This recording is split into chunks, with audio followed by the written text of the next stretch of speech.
As we approach the end of the school year, when it comes to keeping students engaged, the struggle is real.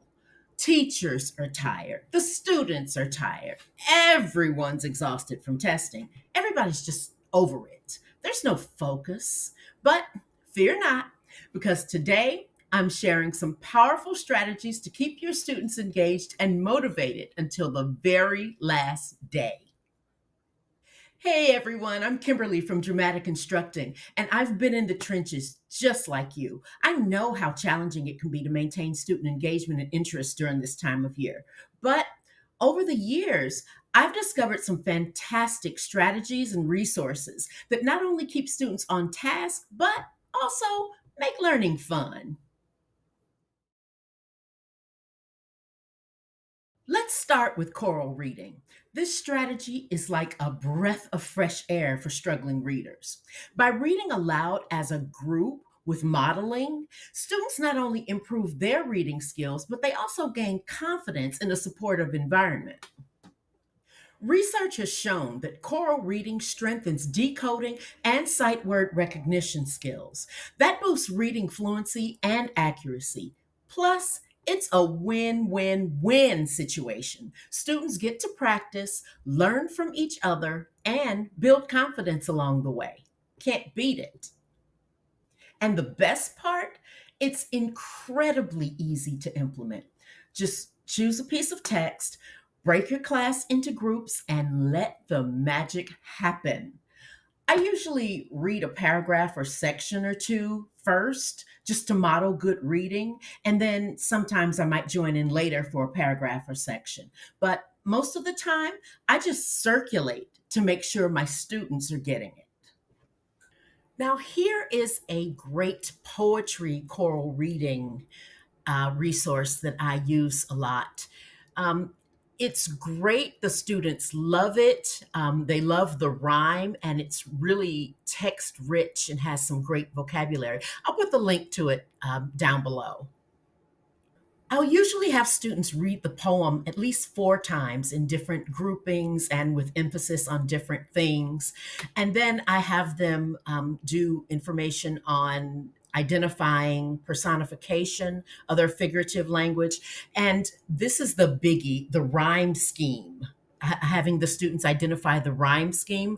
My students absolutely love this and generally ask for more. This particular poem is also great for identifying onomatopoeia. And also have my students do an acrostic poem with one of their vocabulary words, which is rash, which is used differently here than the way that they're used to hearing it.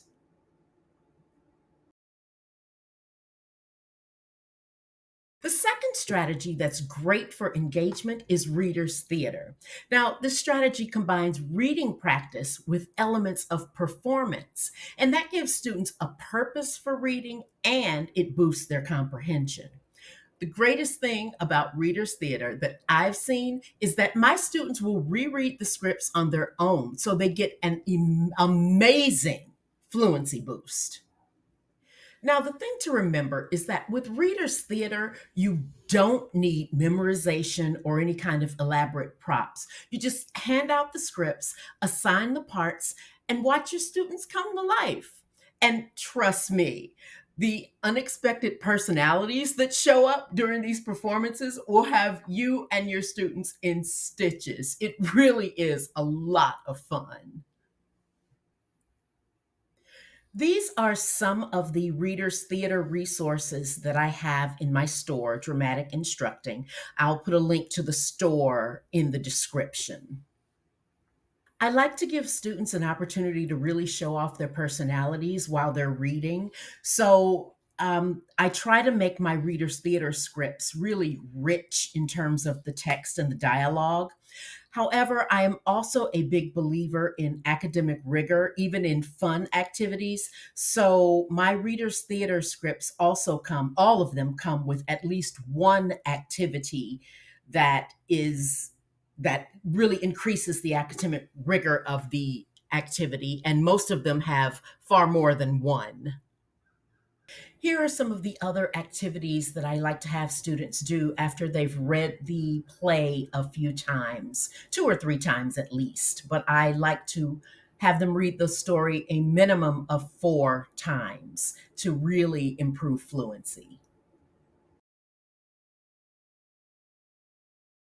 Last but certainly not least, we have color by number activities.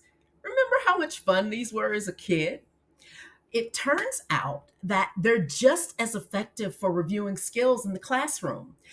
When you pair these activities with math or ELA skills, students stay motivated to get the right answers because they want their picture, their final picture to be right. Like in art class, when you wanted your picture to look just like the teacher's, students do that. The great thing about color by number activities is that you can use them to review all sorts of skills, and the students will still enjoy it.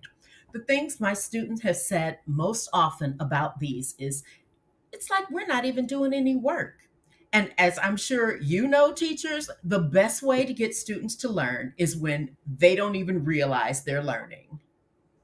As you can see, I have quite a few color by number resources in my store. I will put the link in the description, as I've said. But I have so many of them because they are so effective at keeping students engaged while they're still working and learning. And this will give you an idea of what some of the activities look like once the students are working on them. So, there you have it, folks. Three powerful strategies to keep your students engaged and motivated until the very end of the school year. Remember, with a little creativity and enthusiasm, anything is possible because there's no stopping us now. Until next time, happy teaching.